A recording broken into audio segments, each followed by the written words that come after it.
Hello everybody, how you doing? I hope you're well wherever you are in the world. And yes, I've got weird hair today, but that's just one of those things. I picked up myself some of these, trying to hold them the right way, curly hair ties to give them a try, because apparently, even though to me they look like old phone cords, that's what we used to have between the handset and the base unit, because our phones used to be plugged in.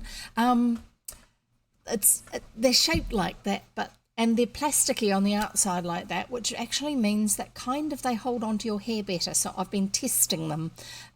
They work for the ponytail up on the top of your head, and I don't know why my lighting seems to keep on adapting, even though I've told it what my light levels are meant to be. But hey, whatever, that's how it is. So since we're having a story about Dream Girl's garden, and we haven't really had a lot to do with the girl that's referred to in it, but this is her garden, the garden at the house where she lives, and she seems to be quite young. I thought, just leave the hair up like this, doesn't matter. Weirdo. And the other thing that we've got going on, we had a wonderful read the other day on Friday for Matariki, reading the 7 Kites of Matariki. And if you weren't able to be here for that reading, then check out my VODs. That's the videos that are saved on my Twitch page.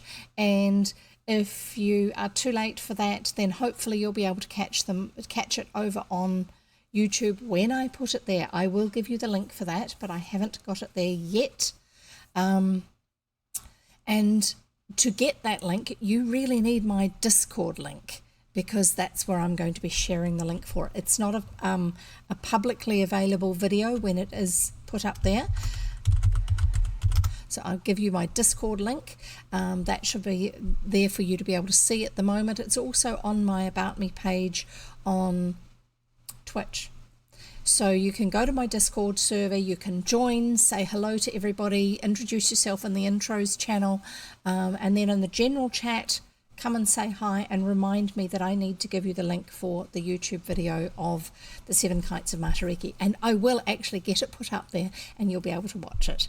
But yes, I haven't got approval from the publishers to have it properly up on YouTube, but I have got permission to have it up as a private video. So that's how you'll be able to access it. And on Monday, I was away because I had to take somebody down for a clinic appointment down at the local hospital.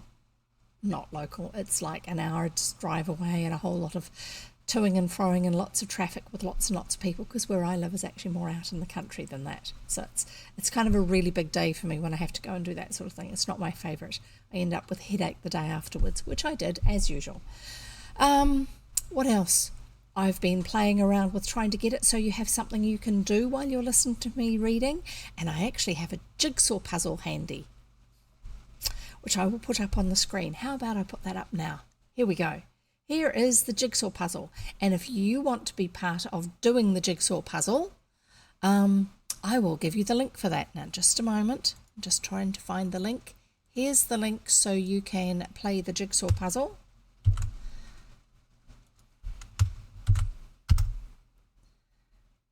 And I probably need to put that in as a command as well, so that can be accessed. Hang on just a minute. So that somebody can call it up if they want to, if they're not here when I actually give it to you. Because if you arrive and the video's already playing, it doesn't usually show you a video. If I'm already streaming and if I've already started a while ago, any links I put up sort of more than 5 minutes before you arrive don't usually get shown to you, just like the rest of the chat doesn't. So I'm now going to see if I can find how to create. I do know that I've done this before, but I'm just going to create an extra one. Choose a command template. New command. Okay. Jigsaw. I'm telling you now, it is jigsaw with an exclamation mark at the front. And here is the response.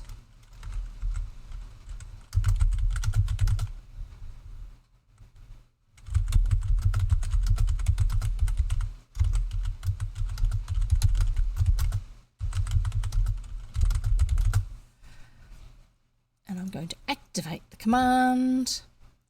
Right, so let's see if it works.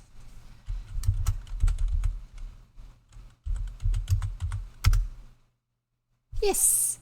So anyone arriving can actually put that command in, jigsaw, with an exclamation, and then they can play with jigsaw puzzle. See, look, I'll show you.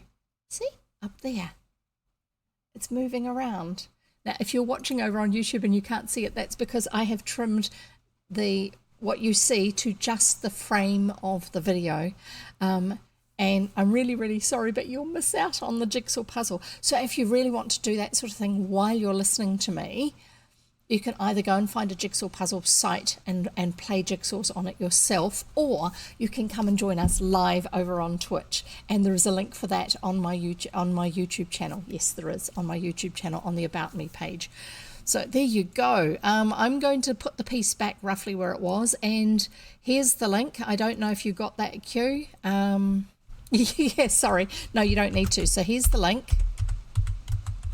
And if you want to ever get that link again, you type in !jigsaw and it will give you the link so that you can join in and play on it too. I think it will ask you to give yourself a username, which you can just make up, and then it allows you to, and everybody can see who, not the people, but can see that there are others playing the jigsaw puzzle. I've not done it before, so it took me a while. I've tried about 3 or 4 times, not when I'm actually streaming, but I know that you're meant to be able to get it so it works, and I kept on setting what the colour for the background was, and it wasn't showing up, and I was like, oh, this is strange, why is it doing that? And then I realised I actually need to do the how many pieces are in the puzzle, because it's really simple. I've just done it at 54 or whatever it is, nearly 60. So it's not too big, and I can choose another picture if you want at some stage, but you'll need to let me know if I don't notice that the puzzle has been finished. And then I will actually do another one for you, and probably give you a different link for that one. Anyway, so jigsaw puzzle. Yes, I wanted it with a dark background rather than the light blue standard background, and it wasn't showing it to me like that. And it was showing it to me with lots and lots of pieces in it when I wanted it to only have about 60 pieces, so you can actually still see it on the screen up here. And it wasn't doing it, and wasn't doing it, and wasn't doing it. And then I realised that I probably have to make those changes when I'm actually in my broadcast software, because there is an interaction section for things that you show on screen, and I forgot that I actually needed to do it from the interaction section, not from the website, because the link on the website just looks the same. In actual fact, it doesn't have quite the same accessibility for what I was doing. Anyway, right, let's go, shall we? I need to go back over here, and yes, I've nattered on about all sorts of weird and wonderful things. I've got chat open so that people can chat in it. Yay! I actually forgot to secure it after last time. I totally forgot. Yeah, it's one of those odd things that you can do. There are quite a number of different sites that do it, but this one seems to have about the simplest format of how you can access it and create it and do the modification for how big you want it. Like, you can do it with lots and lots of puzzle pieces. Some people actually stream just the jigsaw puzzle without their own self on the camera or on screen, or else they'll just have a little one over on the side like some of the gamers do. But the whole of the screen that they have is the jigsaw puzzle, and so they'll do one with a lot more pieces. And so I'm just, for this time as a trial, I'm just doing it with one of the pictures they had available, which if you click the little button that looks like a placeholder for a picture that's in the middle at the top, there's 3 buttons there, and it's that one, not the hand one, not the one that's a dotty line with a little white rectangle in the corner, which is show just edge pieces only, but the one that's on the right hand side, which for me while I'm doing this is my left hand most finger, the one that looks like a placeholder image, that little white button, that will show you in the middle of the layout area what the image is meant to come up as looking like. And then when you click again back into the main part of the puzzle, that will disappear again. So that's how that works. But later on, I'll be able to actually load up pictures that I have chosen. I know how to do that. Isn't that cool? I love it when we can actually use technology in so many different ways. I don't know if you saw before, but I've got these weirdo little hair pom-pom thingies going on because I was testing out some hair ties that I haven't used before. These thingies that remind me of old telephone cords. Right, so we're going to read a story, but I better say hi in case there's anyone new here. Hi, I'm Jev. I read old children's books, such as this old, falling apart children's book with, I can smell it. It smells like old books, and I like that about old books. And for some reason, my image has gone all really weird and bright again. And I don't know why it's doing it, because it's not meant to auto adjust the brightness. Let's try doing this. Come on. And calm down, camera. Yes, kind of. Whatever. Oh well, we'll just ignore it. I will anyway, and get on with reading the story. So I'm Jev. I read old children's books like the one I just waved at you. They are books that belonged to my parents and my grandparents, and they read them themselves when they were new books for them. I grew up reading these sort of books, and I really loved them at the time. I learned a lot about the world around me and the world in other places, other countries, other time periods. It was a great way to travel when you weren't actually traveling, and a great way to learn about so many different things. Excuse me. And for me, that was normal. And when we were having birthdays and things like this, we had some of our grandparents would actually give us books as presents. And I loved it, hoping that they were going to give me some fun books, not just educational books, like Fishes of New Zealand or Seashells of the New Zealand seashore, so that you recognise what they look like and what sort of habitats those shellfish reside in. But it does it. You do learn from them, and you flick through and you read them, but just they're not quite as much fun as the storybooks. So I was always happy when I got a storybook instead. But because of that, I wasn't a particularly early reader, but I've always loved reading, and I've had even though my daughter's dyslexic, I have some other neurological things that go on, such as ADHD, which caused me to get lost in the middle of a line because my brain has gone off in another direction, which makes it a lot of fun when I'm reading stories to you, but that's okay. So I'm here 3 days a week, Monday, Wednesday, Friday, 3 p.m. New Zealand time, which if you look on my Twitch page, there's a section there called schedule, I think, yes, called schedule, and if you look on that section, it will tell you what the time zone is for you, not just what the time zone is for me, what the time is that I read in my time zone, because it recognizes what part of the world you are looking from. So it'll give you it may say Thursday, it may say 9 o'clock in the morning Thursday, just because of what your time zone is compared with mine. That's another thing I learned fairly early on as a kid, just because of the fact that we had relatives on other sides of the world, and if you wanted to phone them, it was always like, no, we can't ring them now because it's going to be too early in the morning. What do you mean it's going to be too early in the morning? Well, it's going to be 3 o'clock in the morning there, and they won't appreciate being phoned at 3 o'clock in the morning and having to get up and just chat with you. What do you mean it's 3 o'clock in the morning? And so somebody would pull out a ball and a torch and hold the torch up like it's the sun and say, this is where we live and it's daytime here, but where your auntie or grandma or whatever lives on the other side of the world away from the torch, it's still nighttime, see? But when it turns around so that their side is in the sun, it's nighttime for us, blah, blah, blah, blah, all that sort of stuff. And so because we have a tendency to use practical physical things to explain stuff in my family, hence all the hand waving, you kind of start to understand things a little earlier than what a lot of people expect children to learn them.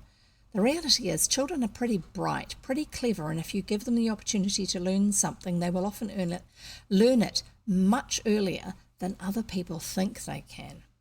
Yeah, they are. Never assume that a child doesn't understand you. Often they understand and they're already way ahead of you. Don't do that or this will happen. Well, they'll try it because they want to see if it happens. Anyway, so tips for new people here. I should think up a better way of saying that, and I keep having an almost idea of what I was going to say, and then it goes away again. Anyway, so tips. I have 3 tips for people who are new here. Make sure you have something to drink handy. I've got my water bottle. I actually drink out of this, but this is easier to wave around, and I like waving it because it doesn't go splurting everywhere. make sure water is great. It keeps your brain working as well as your body, but often I will have something else handy to drink, like a cup of coffee as well, whatever your favourite drink is, as long as it's okay for wherever you are and the time of day at the moment. Feel free to drink it. If you want to drink a glass of champagne and you have some, by all means do so. If you like coffee, drink coffee. If you want milk, drink milk. It's up to you. It's your life. It's where you live. But do have water there as well, because it's great for your brain. So tip number one is water. Have something to drink handy. Tip number 2 is drinks. 1, drinks. 2, snacks. 3, comfortable seat. Snacks. Today I have pre-sliced cheese. I was going to say magic cheese. It's not magic cheese. It's, oh, actually, no, it is magic cheese. Look, see? We can see the garden through it. Because for some reason or other, my green screen system in the program that I use occasionally decides that bright yellow cheese is green. Because my green screen is one of those technology magic things where it sees bright green colour, that I have a piece of bright green behind me, and actually I'll show you. Here we go. Bright green filters. If I turn off the screen, that's the chroma key, which is the thing that detects the bright green behind me, you will see the bright green behind me. See? That's bright green. So if I put that back on, what the computer has done is it sees that bright green, and everything it sees as being that bright green, it goes, oh, you're no longer there. And here's a picture that I prepared earlier that you can have instead, which I did. I prepared the garden behind me because we're reading about a garden. So the 3 tips were, again, repeat after me: drinks, snacks, comfortable seat. That's it. You got it. Well done. Right. So, comfortable seat. Yeah, I can wave my cushion at you. There you go. It's all floral and purple and flocked, which one of my family members would hate because that's a weird, fun, fuzzy feeling, but I quite like the look of it and the feel of it.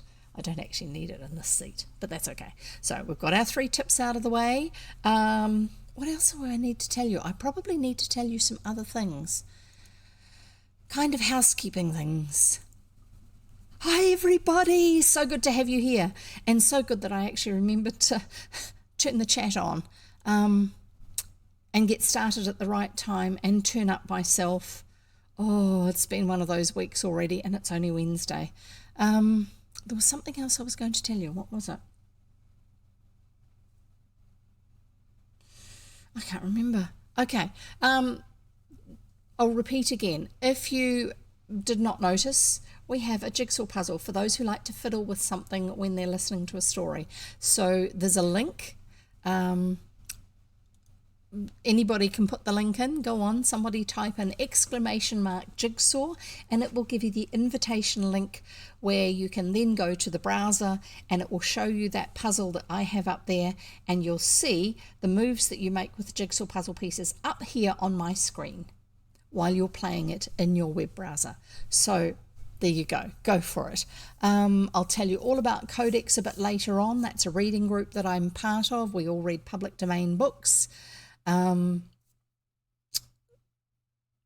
pretty sure that the chapters in today's reading are short enough that I'll be able to chat in between, so I won't give you all the details now. So the book we're reading at the moment is The Dream Girl's Garden. If you're watching on Twitch, you will see the cover of the actual book up there on the top right-hand corner. It's got a brown bit in the middle of the picture. That's because somebody went and put some normal old-fashioned sellotape on it to repair a tear or something like that. And sellotape went the way that it usually does, where it goes weird and brittle and changes colour and stuff like that, and you can't peel it off because it tears the paper that's underneath it. Anyway, so we are reading the next chapter. The book that we are reading does not have chapter numbers. It just has chapter titles. And I think this is about the 4th chapter. I have no idea. I'm not even going to try to give numbers to them, because the further through the book we get, the more incorrect they will be when I give you these numbers. So we'll just get on with reading. And look, see, watch, I'm moving a puzzle piece around and you can see it on the screen, but nobody else is in the doing the puzzle at the moment, because otherwise I'd be able to see it.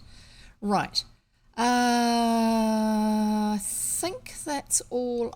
Yeah, you'll see that I'm looking across on my other screen. That's because that's where I can see what else is going on that I need to keep an eye on, so I don't get in trouble for forgetting things and doing the wrong things, which does sometimes happen.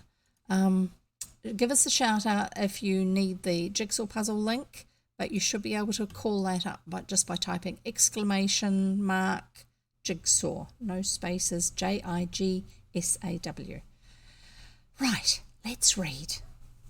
This chapter is called Prickletop, and we'll probably find out why. I'm guessing it's the name of a character in this chapter. Prickletop. Prickletop was the quaintest little fairy in the garden.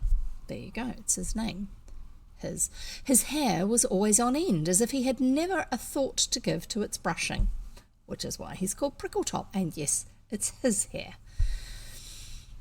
And he was always bursting with some new astonishment, some fresh wonder he had seen or heard. He would stop the fairies in their games to tell them all about it, his eyes shining, his voice rising now and then to a little shout of excitement. Oh, he sounds familiar. We've got some people like that in our family. His chubby face beaming with goodwill, or he would sit on a spray with his knees tucked up, a spray being a long stem that's bending outwards from a plant, with his knees tucked up and tell the marvellous tales of faraway lands and olden times. Where do you get your stories? The fairies would ask sometimes. How do you know so much about those far-off lands? It's a good question. I go there often, he would answer. You stay-at-homes know nothing of what goes on across the seas. This garden is no more than just a tiny corner of the world, yet you are content with it, and with your little round of play. I roam and see the marvels of the mighty earth. He would tell them no more than this. But the fairies often talked over the matter among themselves. He's never away for more than a few hours at a time, they said. How can he roam about those distant lands? And how is it he is not afraid to wing his way alone across those great stormy seas and snow-capped mountain tops? How does he keep his track and not get lost? So little he is, and so wide the great world. Oh, yay, good, somebody's playing the jigsaw puzzle. Yeah, experiment with those 3 buttons in the middle at the top. But please don't hit the maximize button, because I don't know what that's going to do on my screen. Anyway, it doesn't matter. Carrying on with the story. How is it he's not afraid to wing his way alone across those great stormy seas and snow-capped mountain tops? How does he keep his track and not get lost? So little he is, and so wide the great world. Hi, Aunt. At last they stood about him in a crowd one day and said, Take us with you, Prickletop. Show us how to cross the seas and roam the far-off lands. We too would like to see the marvels of the mighty earth. He stared at them doubtfully. Then a gleam came into his eyes. I will take you, he said. Yes, I will take you. Meet me in the rose garden tomorrow when the sun is hottest at midday. Ooh. That night the fairies scarcely slept. It will be a splendid trip, they said. We're going to see the wonders of the world and surely meet with great adventures. They were most excited, and when day dawned it seemed as if midday would never come. At last the sun was hottest in the sky, and to the rose garden flocked the fairies, all eager for their trip. They sat upon the leaves, a little cluster of them in each bush, and waves of scent swept down on them from every rose. But where is Prickletop? They asked. Where is Prickletop? He came flying to them with 2 jars of golden honey in his hands. Oh, wonder what's going to happen. Eat before you go, he said, for the way is long. The jars were passed from each to each, and the fairies ate, dipping in grass stems instead of spoons. No sooner had they eaten than they all fell fast asleep where they sat. Here's a picture.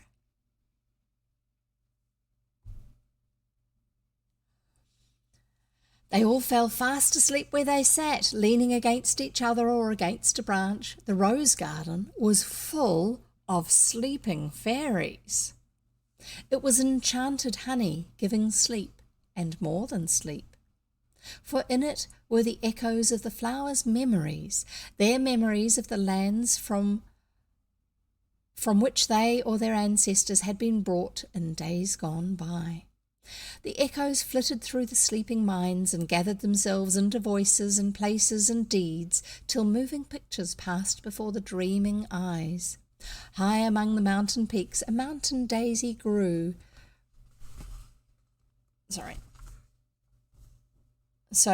This is the picture that was flitting in front of their eyes as they slept. High among the mountain peaks a mountain daisy grew, snowy petalled, golden-hearted, wide as a baby sunflower. Sorry, just need to turn that bit off. It's distracting me. Right, carrying on. Round its head beat the never-ceasing noises of the grim heights among which it lived, the thunder of wild storms, the crash of ice falls, as the blue-green masses, ever slowly sliding down, reached some sudden cliff, the roar of torrents far below, where glaciers ended and their swirling waters swept the stones into the rocky valleys. At the daisy's feet yawned a narrow, deep crevasse, half hidden by a piled mass of snow upon its farther edge. Striding towards this farther edge came a man with an alpenstock. An alpenstock, I think, is one of those Swiss mountain ice axes. Shall we look that one up? You carry on. I'm glad to see that the puzzle is being played. I shall find out what an alpenstock is. I'm pretty sure we did this for Heidi.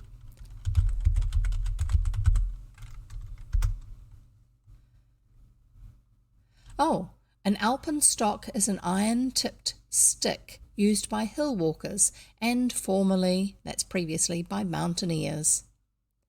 A long wooden pole with an iron spike tip used by shepherds for travel on snowfields and glaciers in the Alps since the Middle Ages. Oh, that's old. It is the antecedent of the modern ice axe. There you go. Now you know. Right, let's carry on.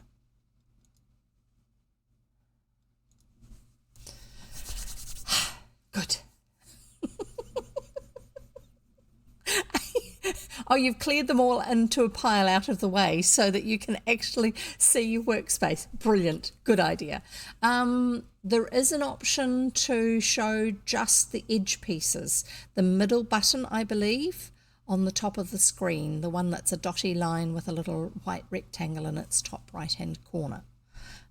Yes, that's a top right-hand corner piece. Oh, somebody, there are some good jigsaw puzzle players. Cool. So I'm sorry I didn't think about doing jigsaw puzzles before now. I'm so glad you're enjoying it. Right, or at least doing it. Alpenstock. Where was Alpenstock? Striding towards this farther edge came a man with an alpenstock, a solitary guide, seeking a new path across the mountains. His eyes were on the shining of the daisy in the brilliant mountain air, and the snow hid the crevasse. Dun dun dun! Dangerous. His alpenstock suddenly sank deep, and down he went, out of sight. The snow softened his fall, and he scrambled to his feet, unhurt.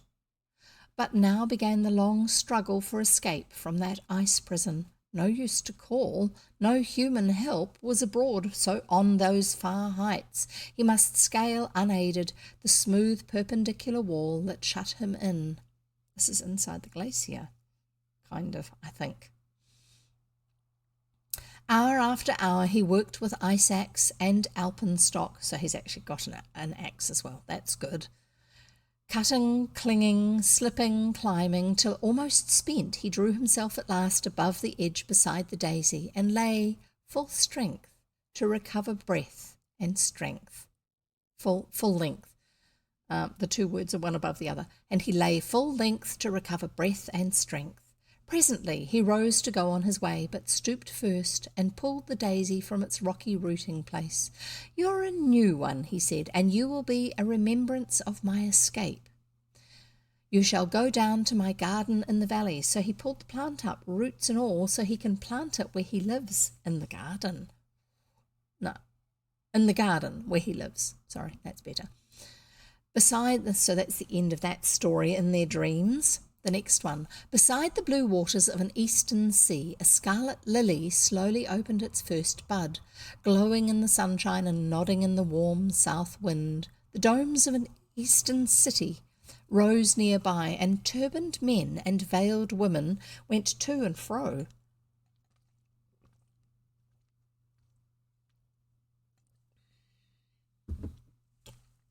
If you think I need to write something different for the intro to the link about the jigsaw puzzle, let me know, and I'll consider putting in some different words for it. So any suggestions like that. And also you can make suggestions over on the Discord server, and you can put up most of the commands that I put up too. It's just ! And then whatever that word is, like Discord, and it will give you the link to my Discord server, and I'll carry on reading. The domes of an eastern city rose nearby, and turbaned men and veiled women went to and fro. Presently a stranger came with a bulging satchel on his back. "Ah," he exclaimed, "I was looking for you." And he took a garden trowel from his bag and dug up the scarlet lily.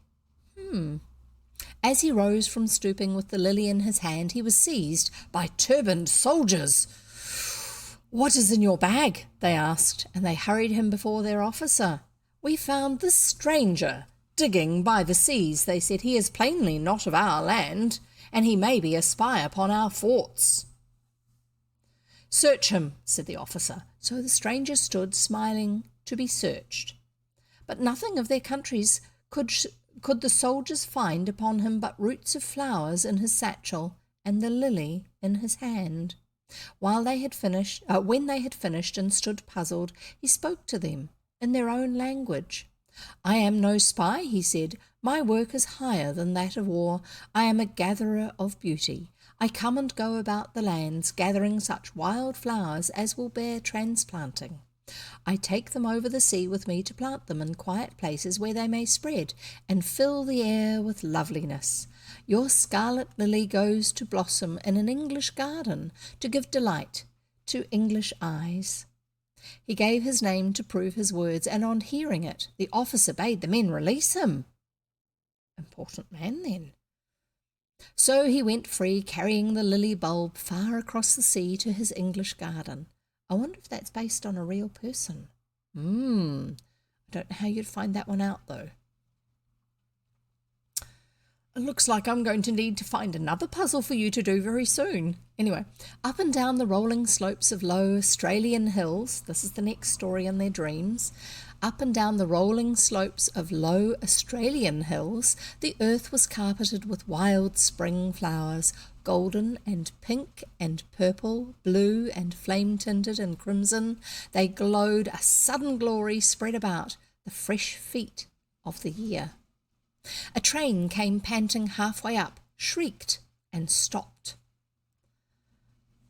From its doors streamed thousands of eager children brought from crowded city homes for their wildflower day. In the lovely open spaces, up the hills they ran, shouting with delight at the colours, the softness, the shapes, as new flowers were discovered with each step. Their faces shone with joy and love of beauty.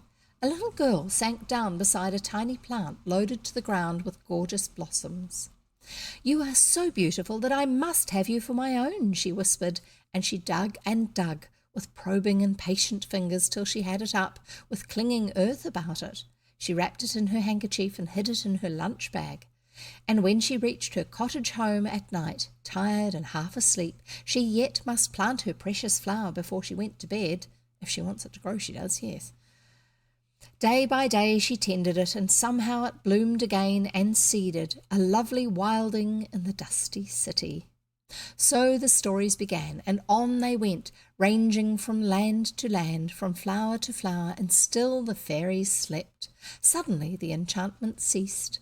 The fairies all awoke. They gazed about them with dazed eyes, full of the last land of their dreams, and beheld the rose garden, and the honey pots, and Prickletop glinting at them with laughing eyes from his resting place against a rose. "Why, we have never moved," they said. "And yet those lands, Prickletop, what trick is this?" "No trick, but enchanted honey," he said. "I have taken you across the seas, and yet you have not moved. You have seen far-off lands, and yet you have not stirred from your own garden." "So that is where you get your tales," they cried. "And where does the enchanted honey come from?" And then there's a quote here of something that he says to them. "Gather enchanted honey where the shadows linger last, and the drooping flowers hang dreaming of their past." Wonderful, you've done the puzzle. I've nearly finished the chapter and I'll get you a new puzzle too. "And the drooping flowers hang dreaming of their past," chanted Prickletop. "The gentlest one taught me that," he said, and he flew off with his honey pots. There you go. Isn't that lovely? That's a neat way of doing it. Good. It does actually give you an acknowledgement of the puzzle that you've done, who took the photo for it. I'm going to read the next chapter in a moment, but I'm going to find you the next puzzle to do as well.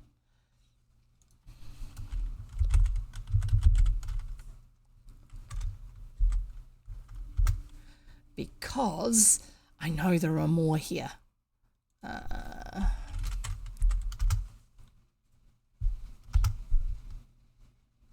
Did you enjoy doing that?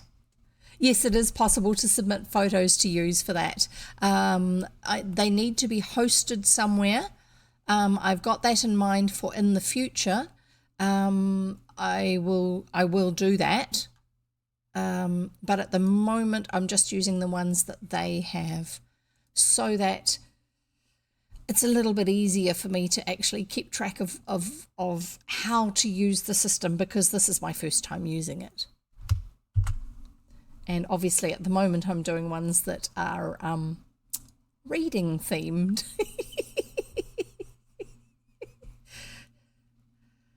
Oh, that would be wonderful, Coleslaw. If you have them online somewhere though, and it's somewhere that I don't have to specifically be logged in to see, it doesn't have to be a huge one for a huge quality, because I'm making them quite small for the number of puzzle pieces they are. The way that it does them, it's not an upload, it's more that you actually add a link and then it puzzleizes it for you, but it doesn't keep a record of it. So it would be up to you as to how you handle that. I wouldn't want to do anything that was going to be inappropriate for what you would like to do. But I will for now put this other one in, and I will get the link for it. Oh, hang on, no, I don't want you to get that link. Hang on, go away. I need to do it again. I clicked too soon.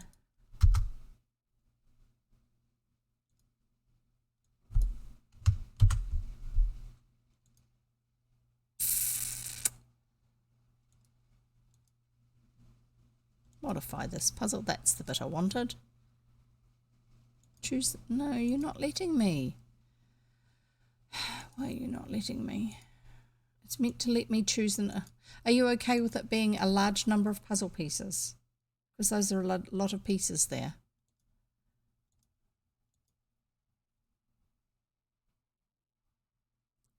Okay, good. I thought from how fast you guys were working that it would probably work okay. Oh, come on. I thought it was meant to let me give you a link.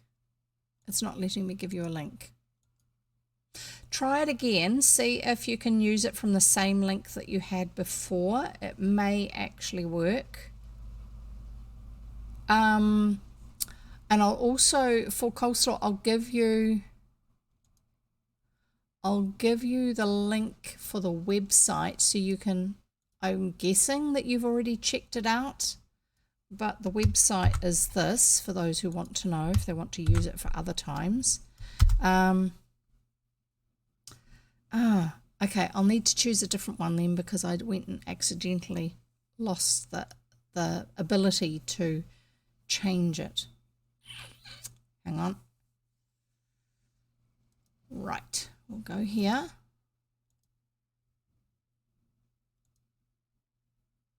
Oh, it will let me put a picture up.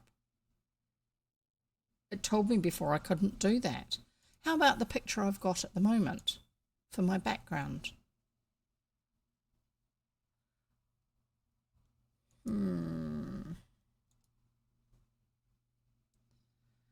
Let's go with that many puzzle pieces. And let's see if it's going to... I don't think this is going to do it for me. Sorry about this.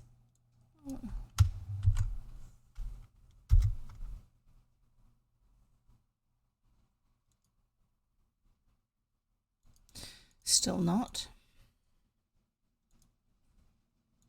Nope.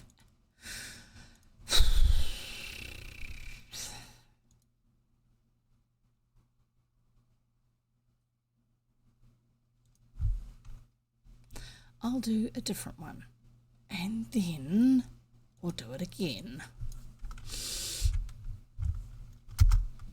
I'd just like you guys to be able to fiddle around with pictures while I'm reading. I'm quite happy to do that. And yes, I will eventually get myself sorted out enough to be able to know what I'm doing with it.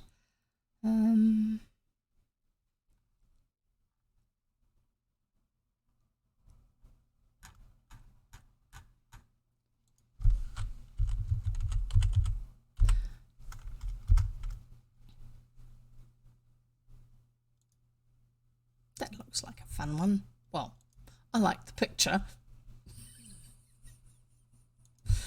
Let's try this. Here we go. Put it in the link here.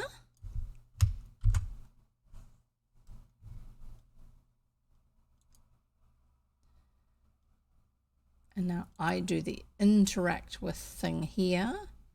Now it's currently at 104 pieces. Are you okay with that? And I will wait a few moments because of the time delay on chat. It says 100. The previous one I gave you was 54 pieces. Yes, 104 is good. That's great. I'm just going to change the colouring on the background just so it doesn't, it's not quite so stark.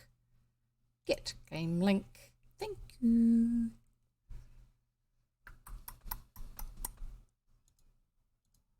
Copy link. Yes, if I don't do it the first time, it will not make it available later on.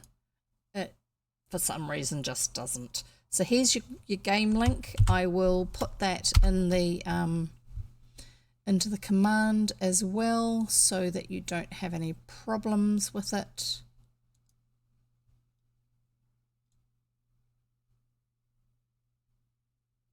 If you want to pull it up again. Whoop. So, yep, your game link should work now if you use that as a command. There. Now we can read the next chapter.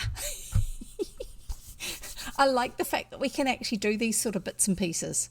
And just let me know if it's not working and I'll turn it off or have another go at setting it up for you. Right. Where do we get up to?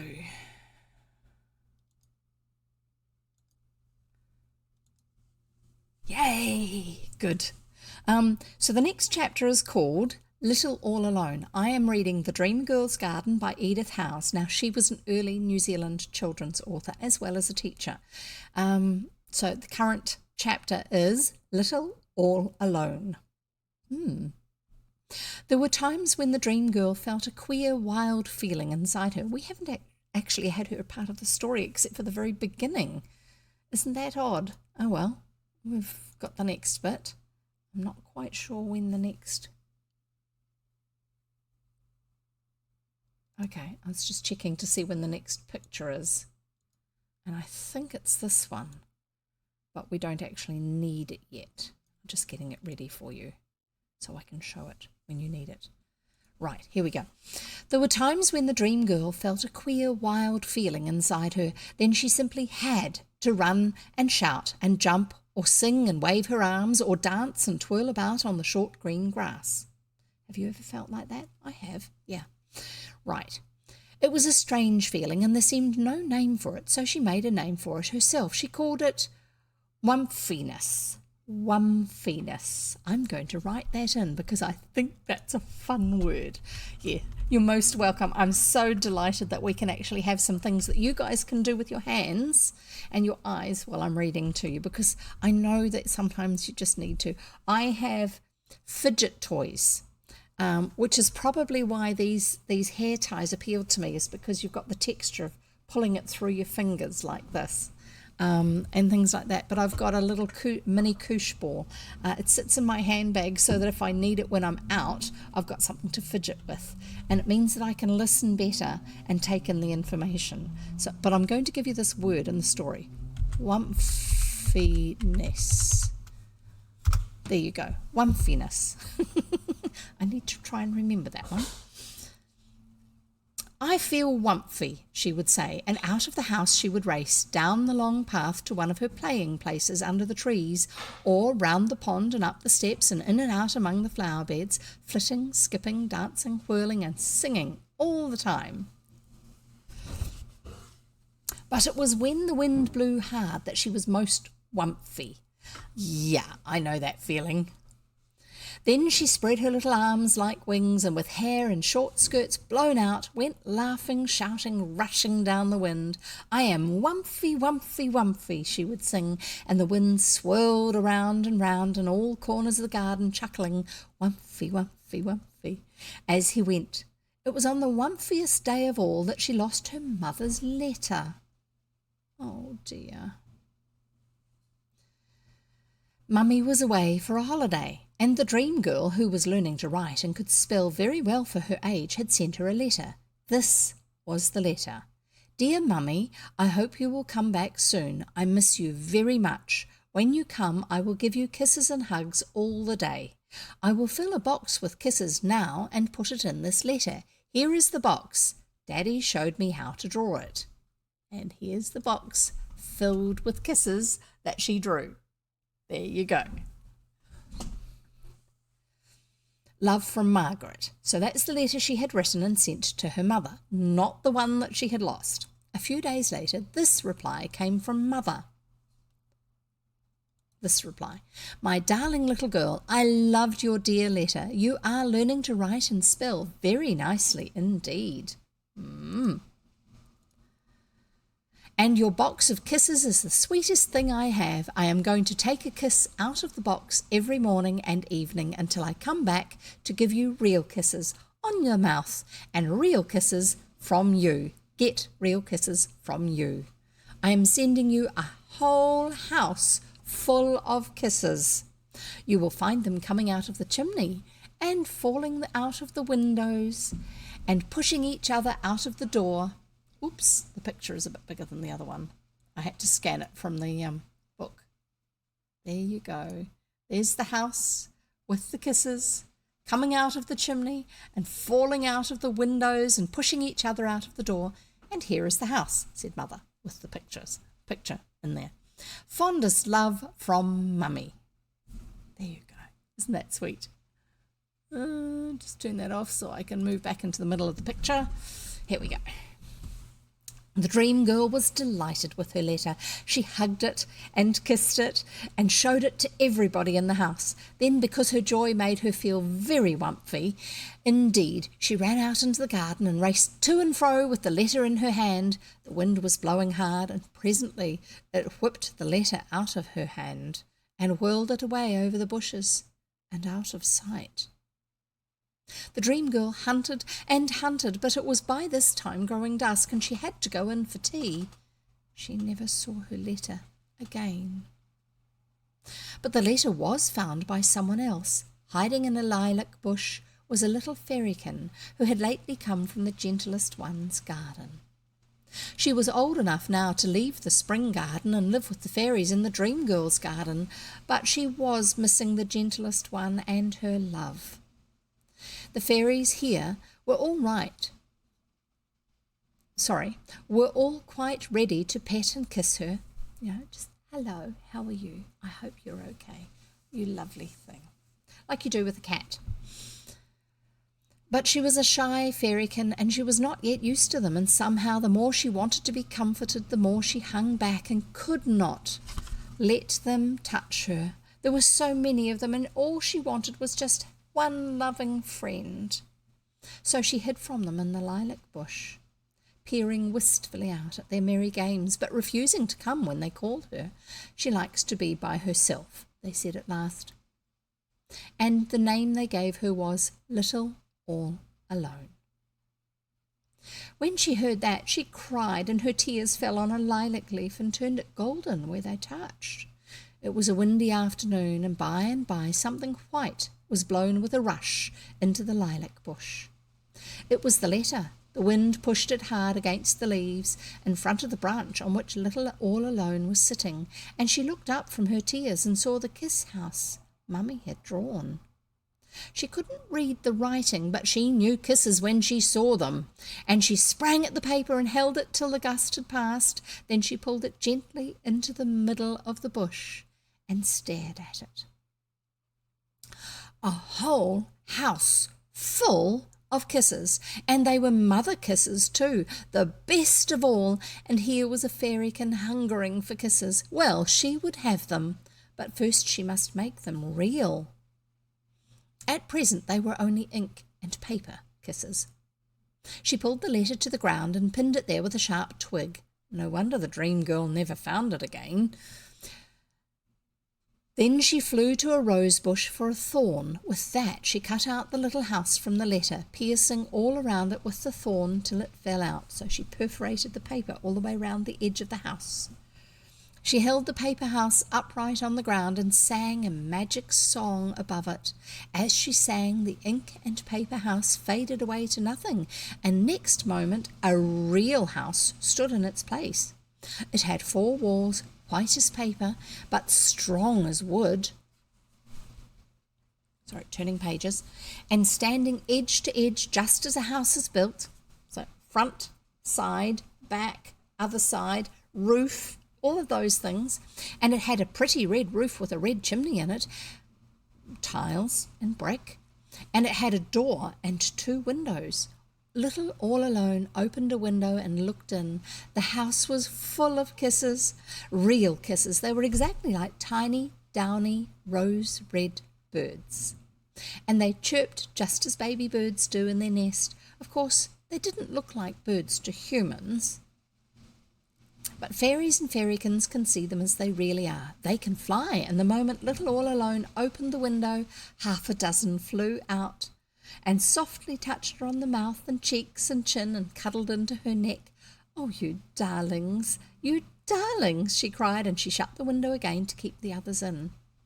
Now she was happy, for she could have kisses whenever she wanted them. There were always 1 or 2 flying out of the chimney close to her swinging hammock of caterpillar silk, and these came straight to her and nestled. If she wanted more, she had only to fly down and open a door or a window, and out came others. Oh, she was happy, and though she was still too shy to play with the other fairies, she sang about her little lilac bush instead of weeping as she used to do. But one unhappy day, that ill-natured Nym found out her darling house. He came spying round in search of Mischief, and he saw her turn the handle of the door and open it.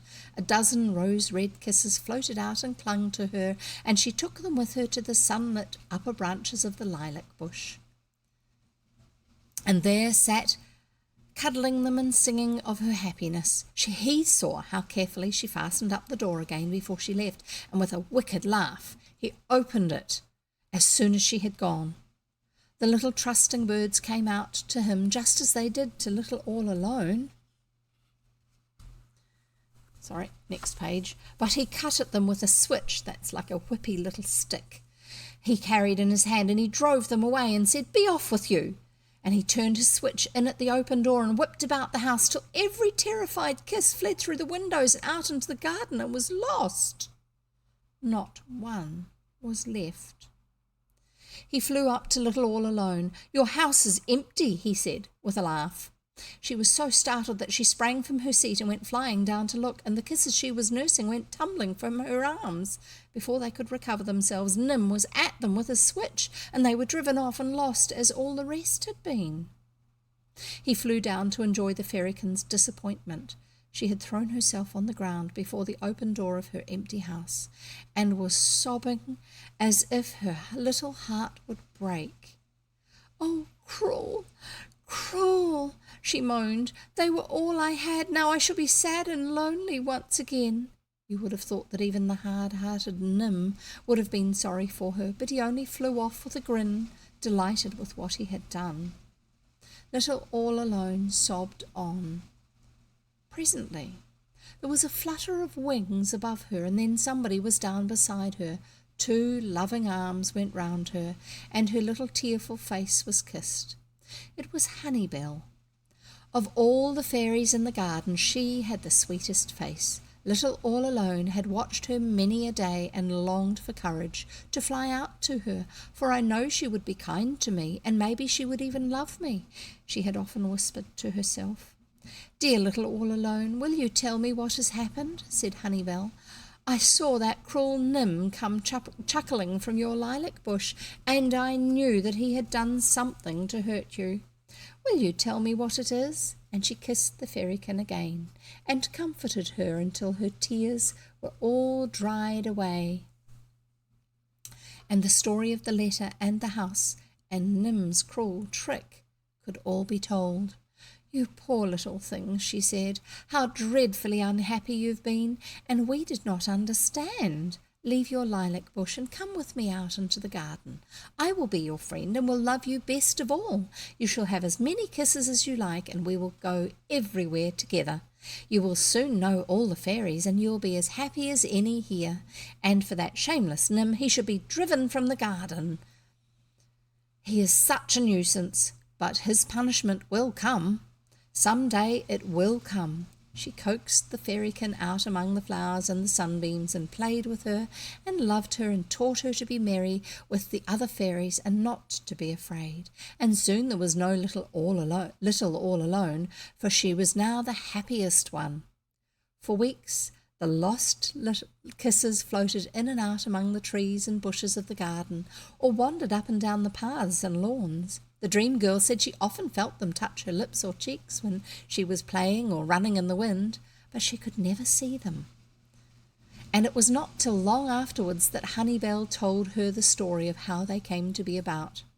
Nobody knew what became of them in the end, but I believe they floated one by one over the fence, and the woodlings got them, and they needed them so badly, poor little things, so I am glad they got them.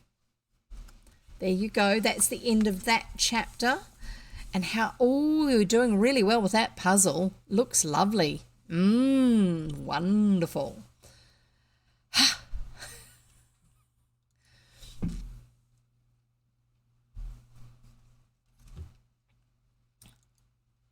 I can do a really wide range of numbers of pieces in these. So it's up to you as to if you want it to be harder or easier, really. Just let me know if it's, when you finish a puzzle, if it's like, can we have something with more pieces or less pieces? And yeah, it would be, I'd love to actually do some custom ones for you. That will be really cool. So hopefully we'll be able to do that. And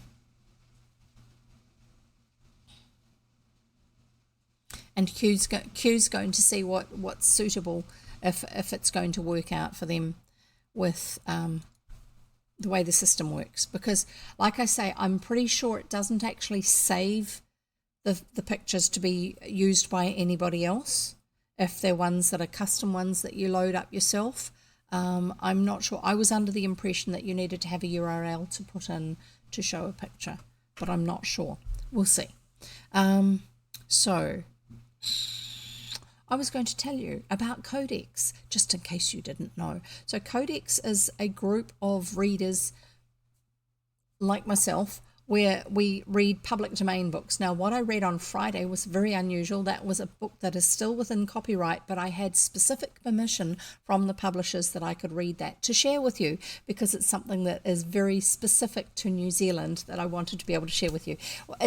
Matariki, which is the public holiday we had on Friday, is the first time we've had a brand new public holiday in New Zealand for a very, very, very long time, and it's one that is specific to New Zealand, and it's actually because it's an observation of a Maori celebration and observation.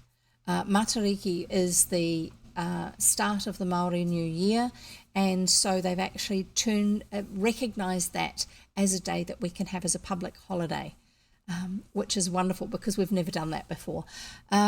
And so on Friday, I was reading this book that I had been given from my telco, the mobile phone provider company that we use for our business. They gave me a few other bits and pieces, like my new coffee cup, Keep Cup, some tea, some chocolate, both done in New Zealand, and also that book. So it was great to be able to read it because they gave me permission to share it with you. And also there was a lot of extra information that I shared about the different stars, what they represent, the stars in the constellation of Matariki. No, it's not a constellation, the cluster of Matariki. I was delighted to be able to share it, not just for us Kiwis, but also because there are so many people who live overseas who don't have the Maori culture as part of where they live, and it's a great way to actually come to a bigger understanding of different peoples and places and ways of seeing the world. And so therefore I put a little bit more time into finding out about different things and showing you pictures of the shells that they used in the eyes of the kites and things like this, just because I thought it would be really fun to actually learn a little bit more about it. But other than that, normally I read public domain books. So the book that I'm reading at the moment is definitely public domain because the author died so long ago that it's no longer copyright. So Rich Gay Aunt has said Matariki was very cool. It was really awesome to learn about that, especially as a North American in the middle of summer. Yes. One of the things that I really appreciated about Matariki, thinking about it, was the fact that it is the Maori New Year. Now, in New Zealand, we have always had New Year celebrations in the middle of in summer because it's 1st of January, which is summertime for us, and it's fairly warm, not as hot as some places in North America and other countries can get, but for us it's fairly warm. It can still be wet. I mean, this is New Zealand, we get wild weather any time of year, but yeah, it's the warmest part of the year. Christmas is like that too. We have Christmas in summer, and for us that is normal. We don't think of it as any other way. And so by actually observing Matariki and thinking about the fact that it is a New Year observation, we start to appreciate and understand how the Northern Hemisphere observes the New Year, the way the New Year works for being in the dark of the year, and how it's looking forward with the days getting longer and all these other things, and the relevance that those can have. Maybe not so obviously relevant in the modern day and age where we've got electric lighting and all those other things and entertainment 24/7, but the fact that our peoples have come from living off the land, in the land, with nature around them, and how that gives us cause to think about the way the world functions and how we fit into it. And most cultures actually have something of an acknowledgement of we need to recognize those who've gone before us and appreciate what they have put into our lives. But we also need to look at the year that we have had and value that or assess it and all those sort of things, but also think forward to the year that is to come. And that is a big part of why Matariki has become something that is more recognised and acknowledged these days, which is great. I love the fact that it is, actually. So there's all that sort of stuff going on.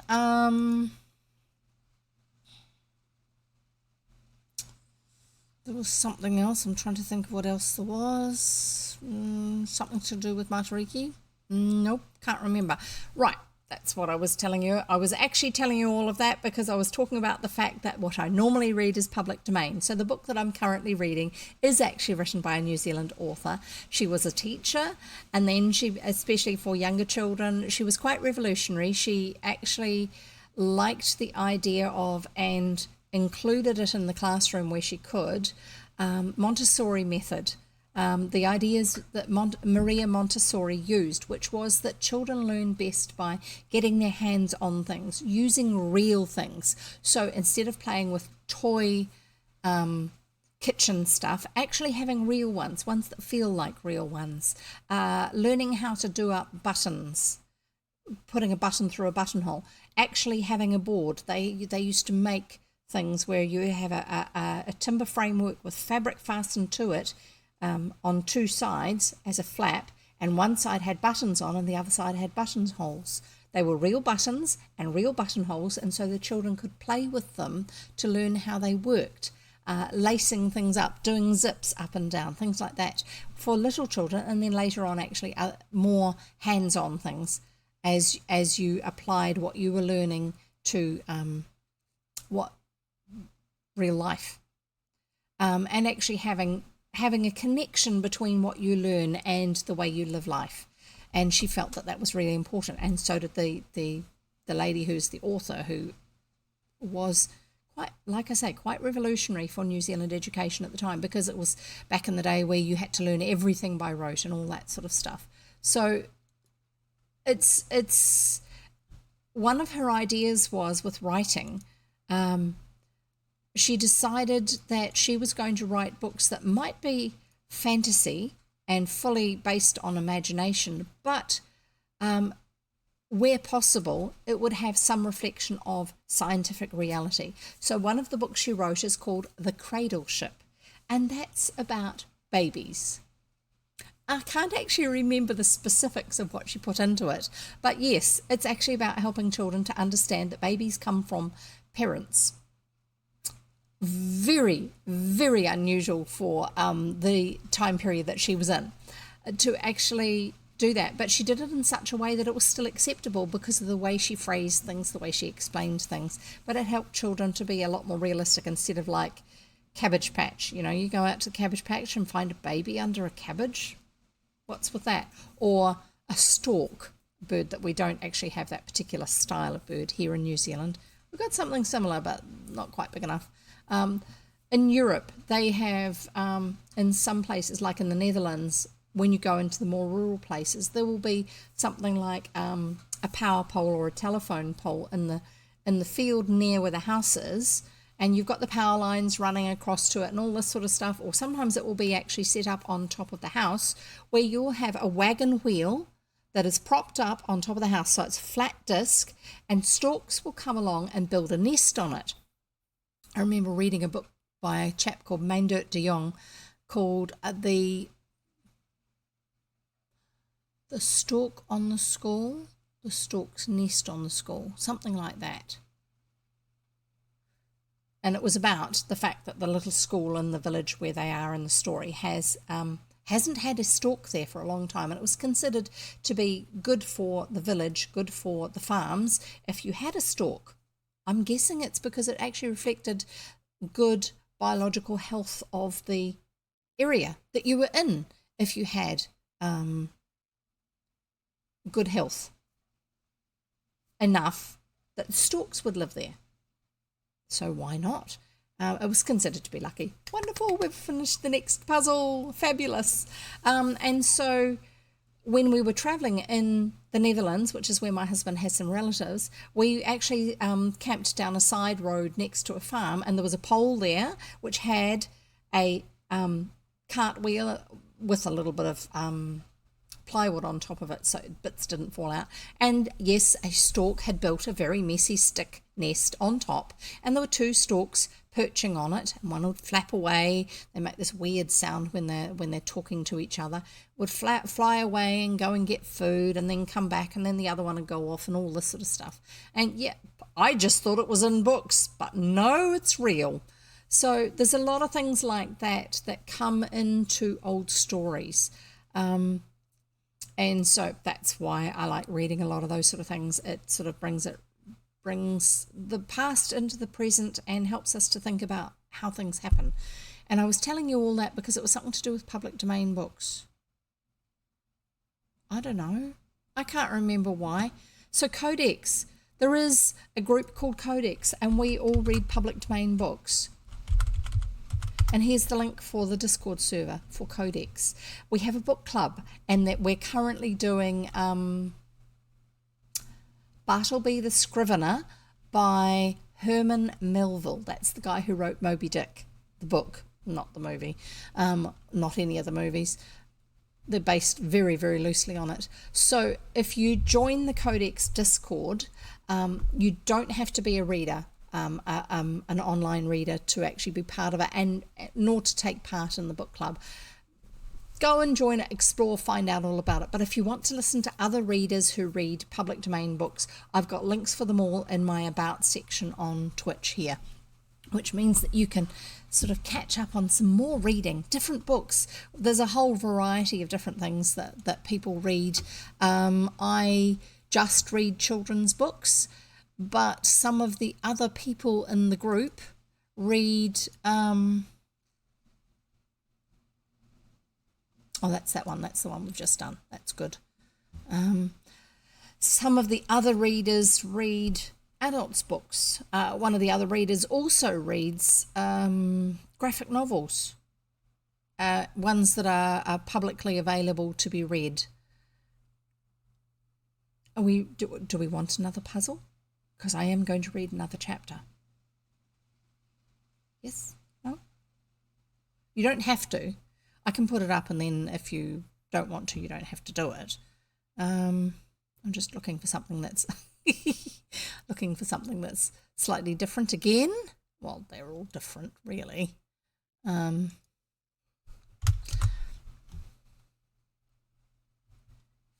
the right place on my OBS. OBS is the program that I use so that I can talk to you and share all the things. I'm going to leave it with the same number of puzzle pieces as the last time, unless you would like it to be a different number of puzzle pieces. Let me know. And then I will read another chapter. And the next chapter is called The Mushroom Elves.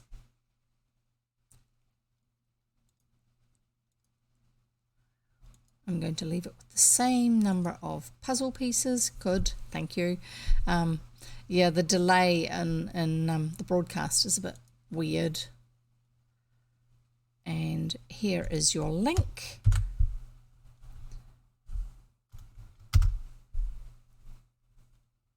I shall just click here so that goes away and you can see it normally. I shall put this here.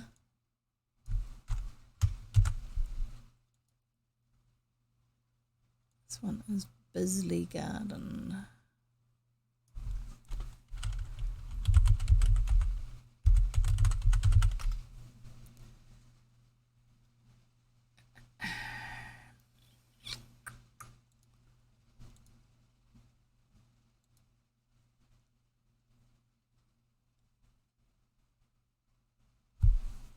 Oh, that's right. I knew there was something else.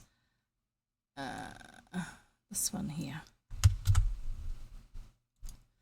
Right, I've now put the link into the command too, so if you can't find it, just type exclamation mark jigsaw and it will give you the current invite link for it.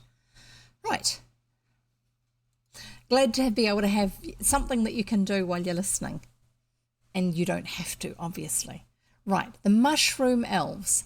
I'm Jev. I'm reading Dream Girl's Garden by Edith Howes, who is an early New Zealand children's book author, and this chapter is called The Mushroom Elves. So here we go. The Mushroom Elves lived in the fields, but one blazing hot day, two of them crept into the Dream Girl's garden. Ooh, let's see what happens. Good question. What is going to happen?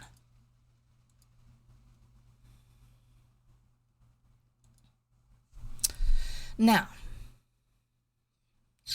trying to find the whereabouts on the page it was. They crept into Dream Girl's garden because it looked so cool and shady. You know how mushrooms like it to be a little bit cooler and kind of damp. That's just the way it is. Right. They sat in the long grass under the chestnut trees and breathed long sighs of contentment. "It is lovely here," they said to one another. "No wonder the fairies are so fond of this garden." Now, the Mushroom Elves are called Mushroom Elves because they wear hats that are just like button mushrooms. The gayest one, swinging in her cool hammock, I called her the happy one, but the happiest one before, either. So that's what you're going to get whenever I come across her name. She'll either be the gayest one or the happiest one, just depending on how it goes in the story. Swinging in her cool hammock of skeleton leaves made for her by Swift, caught sight of the two round white hats below. "Why, there are mushrooms!" she cried. "Mushrooms in this hot weather!" She flew down and stood on one of them, poised on the tips of her dainty feet. "Come and dance," she called to the other fairies. But suddenly, to her horror, the mushroom moved beneath her and a voice from below said, "Please don't dance on my hat. It's my very best one." Oops. In a moment, she was down on the grass staring at the elves. "What a fright you gave me," she exclaimed. "And what are you doing in our garden?" "Just cooling ourselves," they said. "May we stay till the sun goes down?" "Poor little things, of course you may," and said the fairies who had gathered round at the gayest one's call. "You would think those hats would keep the sun off," they remarked to one another as they went away, "but the elves are quite red in the face. Let them stay till they are cool. They are harmless little fellows." I'm just looking to see if there's going to be a picture I need to get up for you. Don't think so. No, there you go. "Let them stay till they're cool. They are harmless little fellows." But of course Nim lingered behind, and he teased them till he drove them up the garden. They hid in the cool shadow of the house, but he followed, still tormenting them. So flustered were they, and so hot and miserable, that when a door was opened for a moment, they popped inside the house and hid there. And Nim had to go and look somewhere else for people to tease. He obviously doesn't go inside the house. The elves had never been in a house before, and they were rather frightened. They crept into a dark corner behind a big hall chair, and there they waited to see what would happen. It was much cooler in the house than outside, and no Nim was here to tease them. Nothing happened. For a long time, long time, they sat on the floor in the dark corner, their little toes turned up in front of them, pulling their toes up. You know, when you sit, pulling your knees up close, and then your feet are down on the floor and you pull your toes up. Their little toes were turned up in front of them, and their big hats were on their knees. They leaned against the wall and waited, and became delightfully cool. But nobody came near them, and nothing happened. Then huge shadows began to creep down the walls, and softly all the house grew dark, for evening had come. "Now we can explore," they said. They whispered joyfully to one another, for this had been at the back of their minds all the time. During the last hour, a strange humming sound had been droning through the house, and they wanted to find out what made it. They slipped to their feet, put their hats on their heads, and ran along the hall to where a light streamed from an open door. The light and the droning noise were both in the big drawing room. There were soft chairs and beautiful pictures in the room, and a lady was spreading beds on the floor. I'm guessing the Dream Girl has some friends coming over. We'll find out. And a lady was spreading beds on the floor. The lady was the Dream Girl's mummy, and she was making beds on the drawing room floor. That's like the living room for me. So it's one of the main rooms of the house, because it was too hot to sleep in the bedrooms. Oh, of course. And the drawing room was the coolest spot in the house. The playgirl was staying with the Dream Girl, so there were two little beds side by side being made up on the floor. The Mushroom Elves saw it all from the crack between the open door and the wall.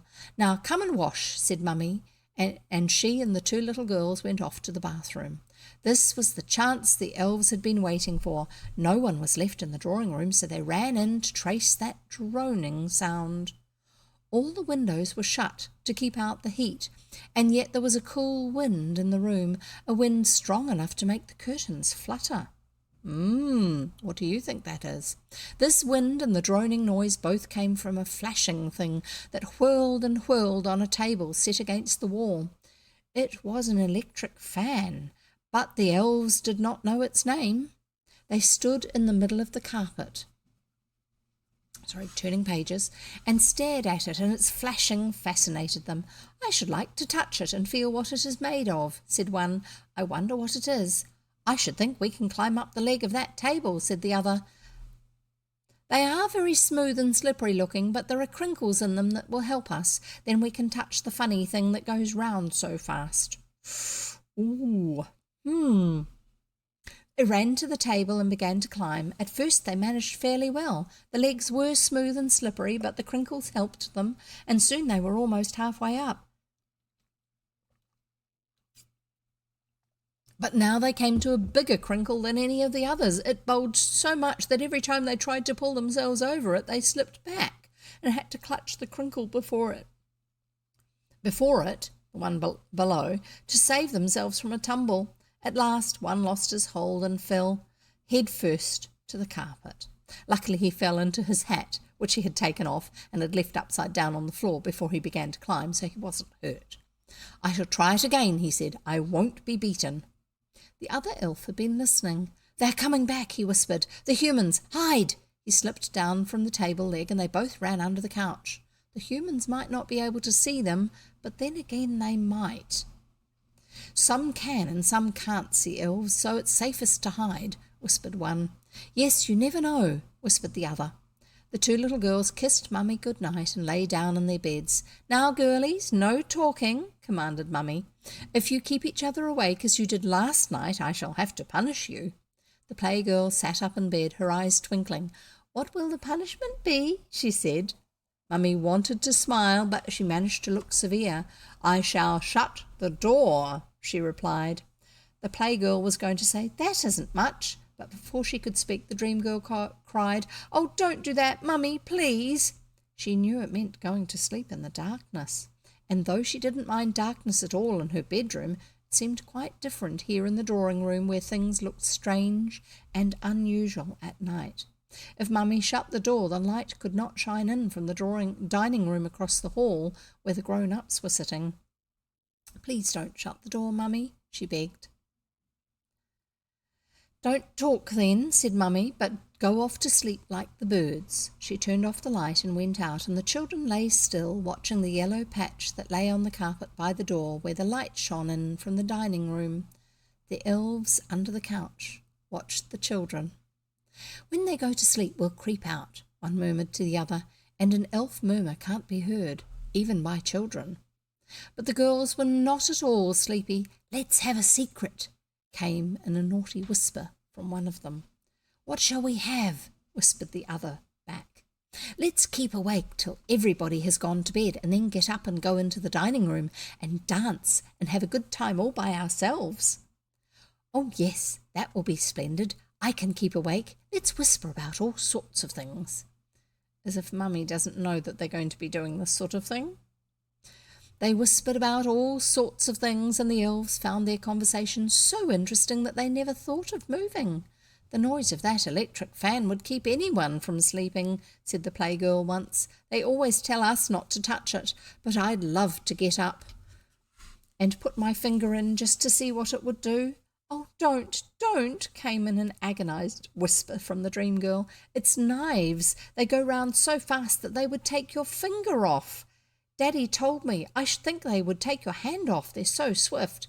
Now, in reality, old fans didn't have the safety features that the new fans do. Modern fans usually have plastic blades, and their rounded edges. Old ones were made out of sheets of metal that were cut to shape and then riveted or screwed and bolted together. So even though they're not actually knives, they will be more dangerous. They will be sharper, and then with the speed of the movement, they could actually damage your finger quite badly. Indeed. Right, carrying on. "I should think they'd take your hand off. They're so swift." "Would they?" asked the playgirl, awestruck. The elves nudged one another under the couch. What a good thing we couldn't climb over that biggest crinkle, they remarked to one another. If we had reached those knives, we might have been killed. They trembled and sat closer to one another. Several times during the evening, Mummy peeped into the drawing room and found 2 pairs of bright, wakeful eyes watching her. She stopped the fan. She closed the door. She scolded, but she didn't know the secret, so she couldn't tell that the naughtykins were trying to keep awake. I wish they would go to sleep. They could go to sleep, she said in the dining room. They will be tired out tomorrow. Itchy nose. It's nearly 10 o'clock. Let me see what I can do, said Amper. She went in and lay down on the couch. I will tell you a story, you poor little things, and perhaps it will help you to go to sleep, she said. Drop off if you can. There was this half-smothered giggle from the girls. Drop off, indeed, if Amper only knew. But it was lovely to have a story, and it would help them to keep awake. Thank you, Amper dear, they said sweetly, the naughtykins. Under the couch, the elves murmured, How lucky we are to hear a real human story. And when the children go to the other room, we can explore the house. Ooh.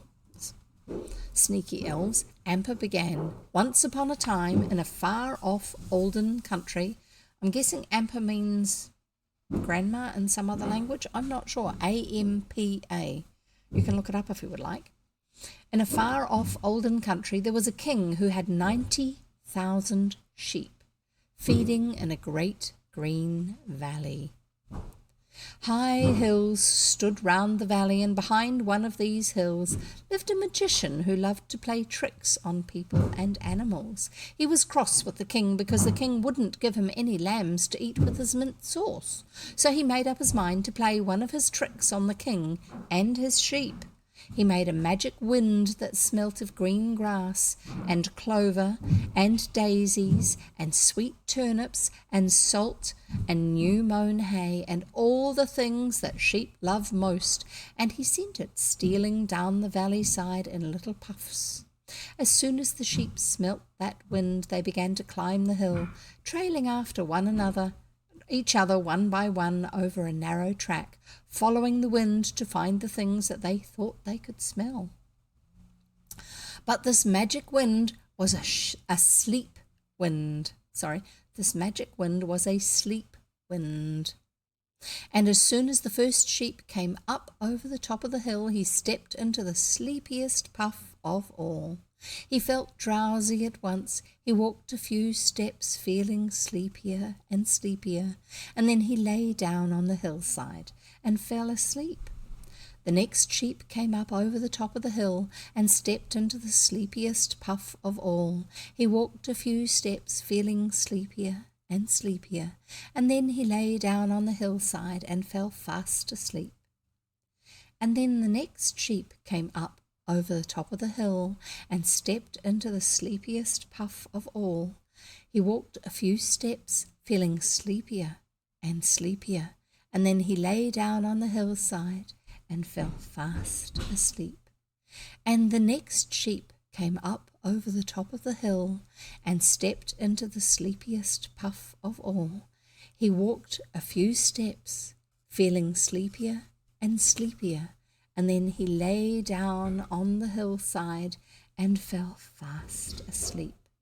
And the next sheep came up over the top of the hill and stepped into the sleepiest puff of all. He walked a few steps, feeling sleepier and sleepier, and then he lay down and fell fast asleep. And the next... "Oh, Amper, this story is all alike," complained the dream girl. "What happened after?" "We'll come to that by and by," replied Amper. "There are 90,000 sheep, and each has to come over the hill one by one, and so the next sheep came up over the top of the hill and stepped into the sleepiest puff of all. He walked a few steps, feeling sleepier and sleepier, and then he lay down on the hillside and fell fast asleep." On and on she went, repeating the same thing, more and more slowly, more and more quietly, while the little girls grew more and more disgusted. They couldn't be naughty to Amper out loud, but they whispered to one another, "I won't listen. Will you? And we'll think of something else." But somehow they couldn't think of anything else, and they found they had to listen. On and on and on went Amper, as each fresh sheep came up over the top of the hill and fell fast asleep. "I'm not a bit sleepy, are you?" whispered the playgirl. "No, not a bit," replied the dream girl. Amper heard them, smiled to herself, and went on. She had hardly got the next sheep over the hill before she heard a difference in their breathing. Deep and slow it came, slow and very regular, and fell fast asleep, fast asleep, asleep, asleep. She said very, very softly, and then in the same tone, "Asleep. Are you asleep, girlies?" No reply. Amper waited a moment, listening to that steady, even breathing. Then she laughed to herself. Quite suddenly, the two little girls had dropped off to sleep, both together, almost at the moment of saying they were not sleepy. Under the couch were two tiny sleepers whom Amper knew nothing about. The story had sent the elves to sleep too. Even before the girls went off, there they sat, leaning against one another with their backs against the wall and their big hats on the floor beside them, and there they slept till morning. When they woke, daylight was streaming into the room, and Amper was saying, "There's a cool change, girlies. You may dress and run outside." The two little girls sat up in bed, and two pairs of blinking eyes gazed reproachfully at Amper. "Oh, what a horrid story that was," said the playgirl. Amper tried to look shocked, but she couldn't help smiling. "You sent us to sleep, and we didn't mean to go," said the dream girl. "We had a secret. I hate that story." Amper was interested. "What was the secret?" she said. "Shall we tell her?" the dream girl asked the playgirl. "Yes, let's tell her." So they told her the secret. "We were going to stay awake till you had all gone to bed, and then we were going to get up and go into the dining room and turn on the light and dance and play and look at all the books and have a good time, and then you told us that horrid story and sent us to sleep." Amper laughed and chased them out into the fresh air, and no one was left in the room but the Mushroom Elves under the couch.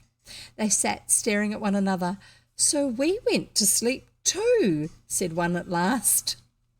"And that is a human story. Well, of all the odd things, it had no end. And we didn't explore the house, and now it's light again and we might be seen. We must make our escape." They put their big hats on their heads and crept cautiously to the door.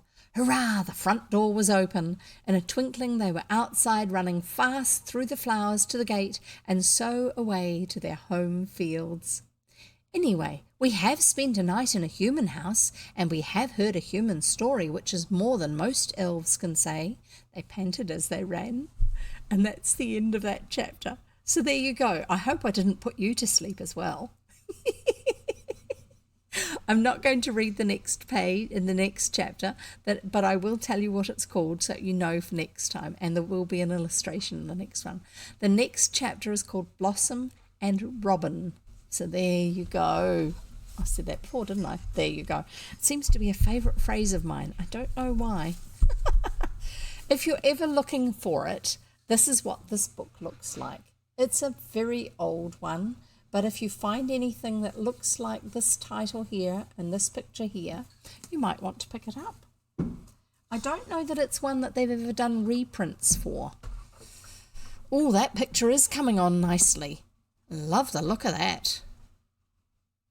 I just sort of thought, well, since we're reading a book about gardens and stuff, it might be quite appropriate to have garden type pictures.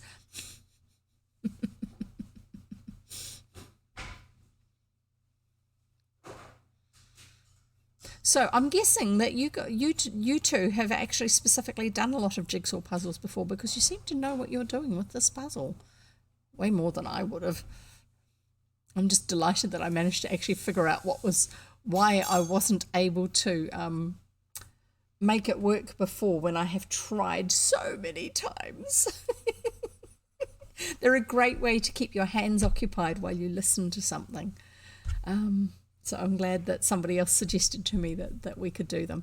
And yes, I'm looking forward to giving you some other pictures that we can do, ones that are based on photographs. I've got friends who do some photographs, and I have access to some of their photographs, and I'm going to look at how to make those available. I'm hoping that they're ones I can do as a shared jigsaw puzzle like this, rather than just being an individual one. And also Q said that they take photos too, and would possibly be able to make them available. So that would be wonderful. It would be really cool if we can do some like that. Ones that come from other people who are associated with what we're doing here. They don't have to be pictures that are associated with what we're doing here. That's okay. But no, that would be really, really cool. The easiest way is probably if they're hosted somewhere online, and then someone provides the link to me, and then I can set them up, and I will actually do a little document for myself which has all the links available, so I can just paste them in, and then we're ready to go, instead of it being one of those have to wait hours and hours and hours for me to sort it out. There it is.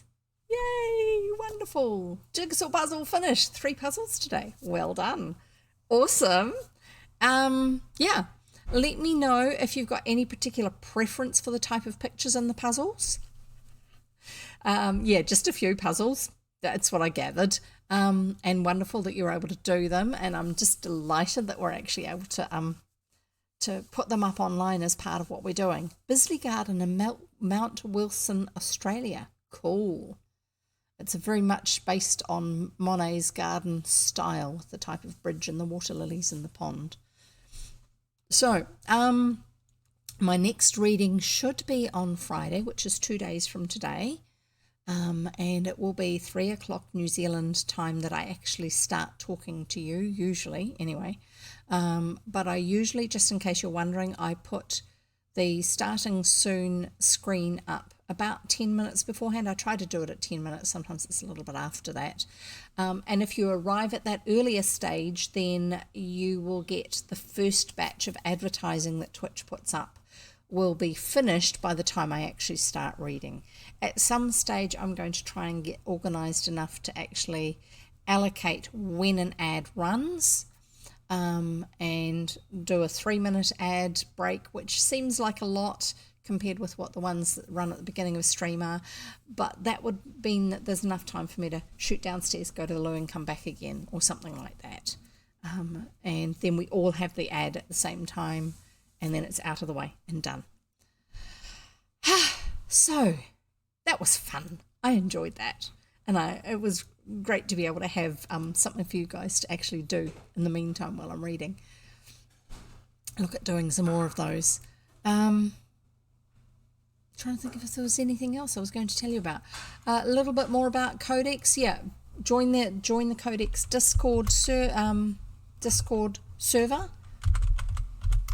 so that you can find out more about book club and take part in it. They will have the group of readers will have several readers from the group will on their own streams. Most of us, I don't, but most of the others actually will be reading something from the book. Bartleby the Scrivener, as part of one of their reading streams before then. But then on the day that we actually have the book club get together, several of the streamers will host it. You'll see a different arrangement on whoever's stream you're watching. I'm not one of the ones who does that because I do kids books. And then there'll be a discussion. Each of those readers will have chosen a section of the book that they're going to be talking about, thoughts that they had based on that, and questions will be I think there's an opportunity to put in thoughts and questions through the Discord server, your own opinions on what you thought of the story or something like that. I'm not sure. They've got all the information there. There's a section about it. So go and join the, oh no, I'll see if I can find, thank you for checking. I'll see if I can find the correct link. No,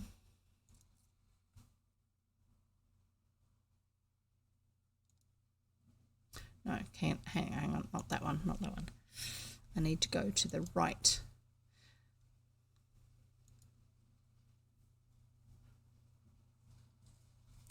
Invite people there. Copy the link.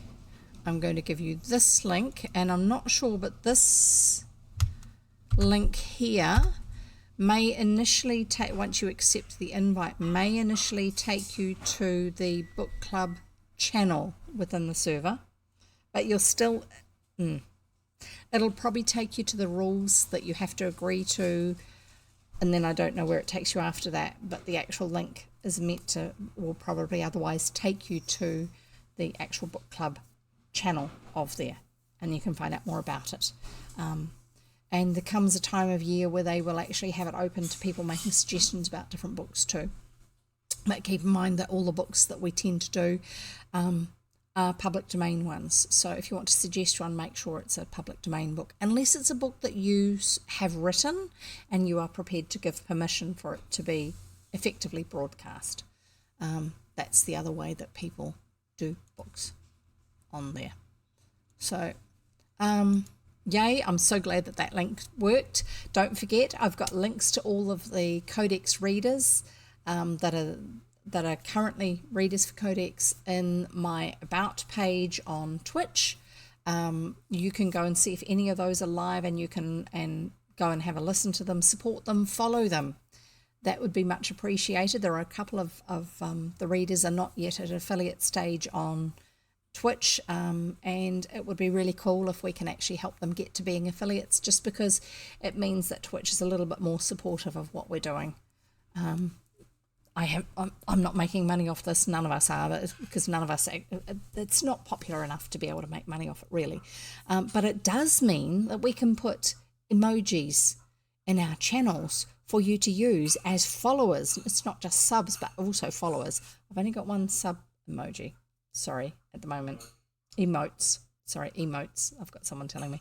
But I do have 5 follower emotes, and those are welcome to be used in this channel. I'm pretty sure that once you're subbed, and if you're subbed to another channel, you can use emotes between the 2 channels that you're subbed to, or any channels that you're subbed to. So that's just the way it works. What else? I put the stories over on YouTube. I will do. I've got another batch I need to do. They usually release the same days that I do my readings on. Funny that. I wonder why. But they usually release at 3:30 in whatever time zone you are in, I think. And if you're watching this on YouTube and you want to actually be able to do the puzzles, which you're missing out, which are up above my hand here, jigsaw puzzles, new thing for us, and also engage with chat. People type in the chat box over on that side, which is a bit like comments underneath on YouTube videos, except that it's as I'm actually reading. Sometimes I will read out a comment, sometimes someone will tell me something which is for me to act on, such as the fact that the Discord link didn't work for Codex, that sort of stuff. So do come and join us over on Discord, Twitch, on Twitch. The services are free. Discord, Twitch, and YouTube all have free levels that are fairly extensive. You can still do a lot of stuff. You don't have to put money into it. And on both YouTube and Twitch, if you follow or subscribe to somebody, depending on which service as to what terminology it is, the service will notify you when either I go live or when I put a video up. So there you go, and we'll see you next time, and it's so good to have you here. Thank you, Q, for the offer about the photographs. I'm going to leave you to look into that and find out about what's going to work for you, what's appropriate for you. great to have you and Aunt both here doing the puzzles together, and a few other people hiding in the backgrounds too. Yeah, that's it, I think. So wonderful that you can all be here. Wonderful the opportunity that we have to be able to actually just interact together. It doesn't matter whereabouts in the world that we are, as long as, we happen to be up at the same time, or otherwise we can leave messages, which is what Discord's for. You can actually join my Discord server. It's very quiet. I usually just put up pictures from the book that we're currently reading if there are pictures in it. But sometimes people actually talk over there too. And you can make suggestions about books if you know that they're public domain ones, if you're prepared to put in the time to find out. Then there's a possibility that I'll read them further in the future, if they're children's books. And I look forward to seeing you next time. Thank you for being here. Thank you for participating, and happy reading.